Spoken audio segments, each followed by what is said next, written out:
quick look at Google Forms. So obviously you've got lots of templates that you can pick from.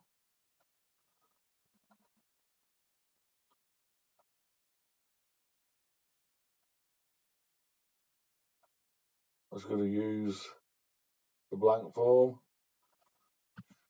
If you do get responses, that's where they come to. And there's more settings on this. You can make it into a quiz, which is good for courses. So just to questions, you put a title on the form. What we're going to put.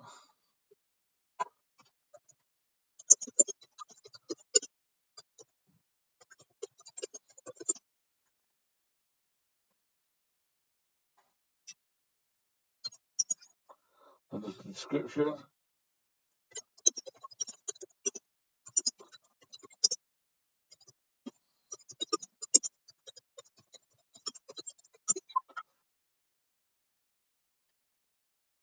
You can even add links by the looks of it. So you can add a link to your site if you need to, which is good. Also, you've got all the text and underlining and that.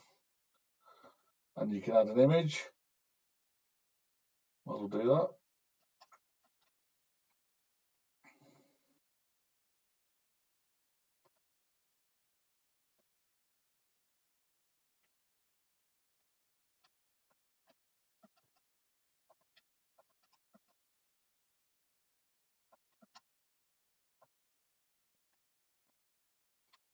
So to start a question, you can put a title or what the question is.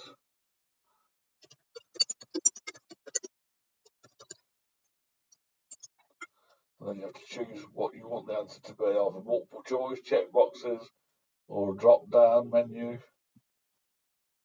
We'll put just a short answer. There you go. We'll make it required as well, so you cannot submit the form until all answers are given. If you want to add another question, you press plus.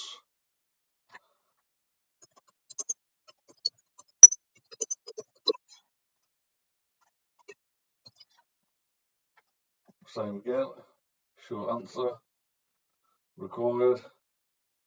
And the last one I'm going to put on this one, your email, just request their email so you can reply back. You can actually put a description on there if you want.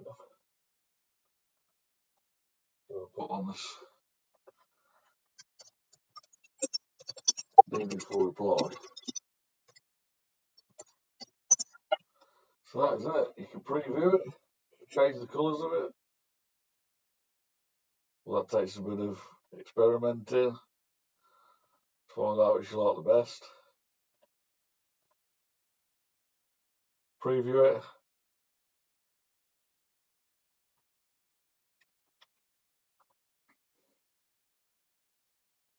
And then publish it.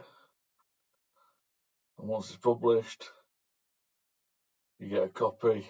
You can shorten the URL, and you can use that to ask people wherever you want it. Or you can share it to whoever you want. And that's it, really. Easy to use. You can even use this through Google Drive, Google Sites. So go to Google Sites.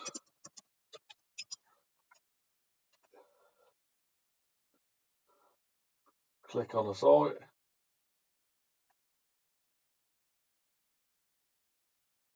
Google Form.